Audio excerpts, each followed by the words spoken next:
Абайдың 10-шы қара сөзі. Біреулер Құдайдан бала тілейді. Ол баланы не қылады? Өлсем орнымды бассын дейді, артымнан Құран оқысын дейді, қартайған күнімде асырасын дейді. Осыдан басқасы бар ма? Балам орнымды бассын демек не сөз? Өзіңнен қалған дүние иесіз қалар дейсің бе? Қалған дүниенің қамын сен жемек пе едің? Өліп бара жатқанда өзгеден қызғанып айтқаның ба? Өзгеге қимайтұғын сенің не қылған артықша орның бар еді. Баланың жақсысы қызық, жаманы күйік, не түрлі боларын біліп сұрадың. Дүниеде өзіңнің көрген қорлығың аз болды ма? Өзіңнің қылған иттігің аз болды ма? Енді бір бала туғызып, оны да ит қылуға, оған да қорлық көрсетуге мұнша неге құмар болдың? Артымнан балам Құран оқысын десең, тірлікте өзіңнің жақсылық қылған кісің көп болса, кім Құран оқымайды? Егер жаманшылықты көп қылған болсаң, балаңның оқыған Құраны сені неге жеткізеді?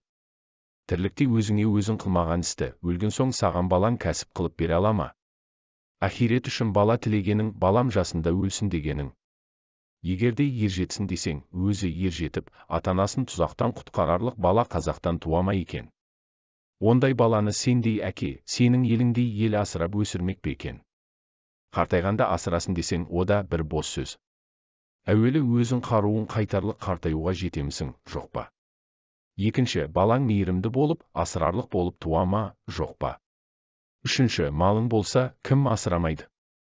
Малың жоқ болса, қай асырау толымды болады? Баланың мал табарлық болары, мал шашарлық болары, ол да екі талай.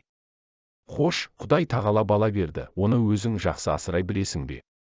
Білмейсің, әуелі өз күнәңді өзің көтергеніңмен тұрмай, балаңның күнәсіне тағы да ортақ боласың.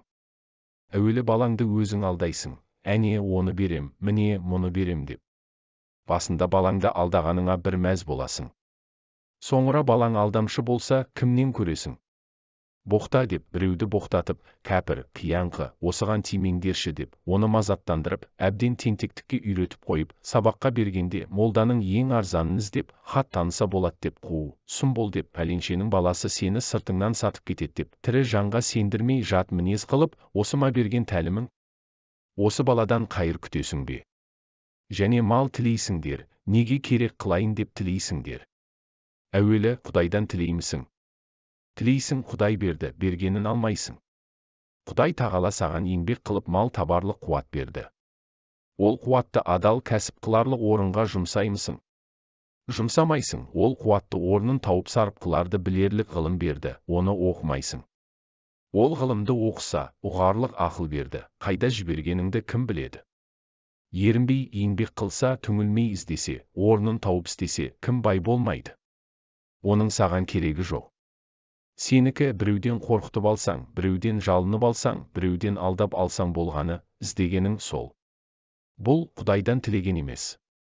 Бұл абыройын, арын сатып адам жаулағандық, тіленшілік. Хош, сөйтіп жүріп ақ мал таптың байыдың. Сол малды сарып қылып, ғылым табу керек. Өзің таба алмасаң, балаң тапсын. Ғылымсыз ахиретте жоқ, дүниеде жоқ. Ғылымсыз оқыған намаз, тұтқан ораза, қылған хаж, ешбір ғибадат орнына бармайды. Ешбір қазақ көрмедім, малды иттікпен тапса да, адамшылықпен жұмсаған. Бәрі де иттікпен табады, иттікпен айырылады. Бейнет, күйігі, ызасы, сол үшеуінен басқа еш нәрсе бойында қалмайды. Барында баймын деп мақтанан. Жоғында мағанда баяғыда мал бітіп ет деп мақтанан. Кедей болған соң тағы қайыршылыққа түседі. Тыңдағандарыңызға рахмет. Арнамызды қолдап, тіркеліп қоюларыңызды сұраймыз. Лайк басып, комментарийге өз пікірлеріңізбен бөлісіп кетіңіздер.